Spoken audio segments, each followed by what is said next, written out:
Defence diplomacy and coordination అంటే మన రక్షణ వ్యవస్థ కానీ, మన దౌత్యం కానీ, మన సహకారం కానీ, రకరకాల మినిస్ట్రీస్ మధ్య ఇవన్నీ ఎలా పనిచేసి మనం జాతి భద్రతను ఎలా కాపాడుకున్నాం, వీటన్నిటికి సంబంధించి ప్రత్యేకంగా పిల్లలకి హితబోధ చేస్తారంటే ఈ పాఠాల ద్వారా. సో ఎన్సీఆర్టీ పుస్తకాల్లో ఇక మీదట ఆపరేషన్ సింధూర్ గురించి పూర్తి స్థాయిలో పాఠం ఉండబోతోంది. 3వ తరగతి నుంచి 12వ తరగతి వరకు విద్యార్థులందరూ కూడా దీని మీద ప్రత్యేకంగా చదవబోతున్నారంట.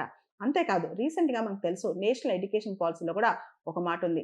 మల్టీ లింగ్వలిజం అని చెప్పి. అంటే బహుభాషల్లో పిల్లలకి అంటే ఏ భాషలో అయినా సరే విద్య అనేది యాక్సెసిబుల్‌గా ఉండాలని చెప్పి.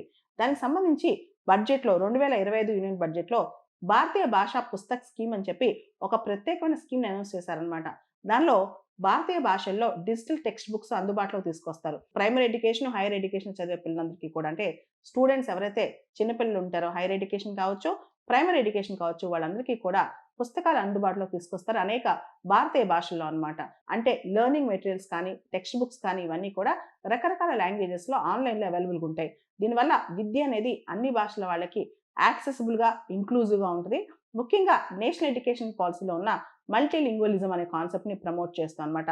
ఈ భారతీయ భాషా పుస్తక్ స్కీమ్ అనేది మినిస్ట్రీ ఆఫ్ ఎడ్యుకేషన్ సెంట్రల్ గవర్నమెంట్‌లో మినిస్ట్రీ ఆఫ్ ఎడ్యుకేషన్ మరియు యూనివర్సిటీ గ్రాంట్స్ కమిషన్ ప్రత్యేకంగా భారతీయ భాషా సమితితో కొలాబరేట్ చేస్తూ ఈ భారతీయ భాషా పుస్తక్ స్కీమ్ అనేది ముందుకు తీసుకెళ్తున్నారు.